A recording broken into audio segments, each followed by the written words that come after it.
ಈ ವಾರ ನಡೀತಾ ಇರೋದು ಡಬಲ್ ಎಲಿಮಿನೇಷನ್, ಅಂದರೆ ಇಬ್ಬರು ಹೊರಗೆ ಹೋಗ್ತಾ ಇದ್ದಾರೆ. ಅದು ಶಾಕಿಂಗ್ ಎಲಿಮಿನೇಷನ್. ಎಲ್ರಿಗೂ ನಮಸ್ತೆ, ನಾನು ನಿಮ್ಮ ಯುವಿನ್ ಮಾತಾಡ್ತಾ ಇರೋದು. ಎಂದಿನಂತೆ ಬಿಗ್ ಬಾಸ್ ಅಪ್ಡೇಟ್ ಕೊಡೋಕ್ಕೆ ಬಂದೀನಿ. ಹಿಂದಿನ ಎಪಿಸೋಡಲ್ಲಿ ನಾವು ಸಾಕಷ್ಟು ವಿಷಯ ಹೇಳಿದ್ದೀವಿ.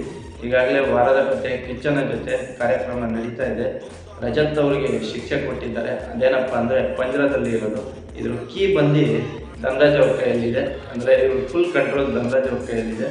ಧನರಾಜ್ನ ಒಪ್ಪಿಗೆ ತೆಗೆದುಕೊಂಡೆ ರಜತ್ ಅವರು ಹೊರಗೆ ಹೋಗಬೇಕಾಗತ್ತೆ, ಇಲ್ಲ ಅಂದರೆ ಇಲ್ಲ.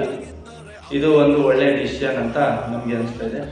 ಬನ್ನಿ, ಟೈಮ್ ಪಾಸ್ ಮಾಡದೆ ಡೈರೆಕ್ಟ್ ಯಾರು ಎಲಿಮಿನೇಷನ್ ಆಗ್ತಾರೆ ಅಂತ ಹೇಳಕ್ಕೆ ಬಂದಿದ್ದೀನಿ. ಈ ವಾರ ನಡೀತಾ ಇರೋದು ಡಬಲ್ ಎಲಿಮಿನೇಷನ್, ಅಂದರೆ ಇಬ್ಬರು ಹೊರಗೆ ಹೋಗ್ತಾ ಇದ್ದಾರೆ. ಅದು ಶಾಕಿಂಗ್ ಎಲಿಮಿನೇಷನ್ ಕೂಡ ಹೌದು. ಈ ವಾರ ಎಲಿಮಿನೇಟ್ ಆಗ್ತಾ ಇರೋದು ಬೇರೆ ಯಾರು ಅಲ್ಲ, ಅದರಲ್ಲಿ ಒಬ್ಬರು ಶಿಶಿರ್ ಅವರು ಬಿಗ್ ಬಾಸ್ ಮನೆಯಿಂದ ಹೊರಗೋಗ್ತಿರ್ತಾರೆ. ಇನ್ನೊಂದು ಎಲಿಮಿನೇಷನ್ನು ನಡೆಯುತ್ತಾ ಅನ್ನೋ ಕನ್ಫ್ಯೂಸ್ ನಡೀತಿದೆಯಲ್ಲ, ಹೌದು, ಇನ್ನೊಂದು ಹೋಗ್ತಾ ಇರೋದು ಗೋಲ್ಡ್ ಸುರೇಶ್ ಅವರು. ತನ್ನ ಆರೋಗ್ಯ ಸಮಸ್ಯೆಯಿಂದ ಶೋನ ಕ್ವಿಟ್ ಮಾಡ್ತಿದ್ದಾರೆ.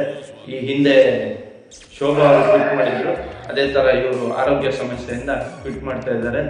ಹೆಚ್ಚಿನ ಬಿಗ್ ಬಾಸ್ ಅಪ್ಡೇಟ್ಗಾಗಿ ನಮ್ಮ ಚಾನಲ್ನ ತಪ್ಪದೇ ಸಬ್ಸ್ಕ್ರೈಬ್ ಮಾಡಿ, ಬೆಲ್ ಬಟನ್ ಕ್ಲಿಕ್ ಮಾಡಿ. ಧನ್ಯವಾದ.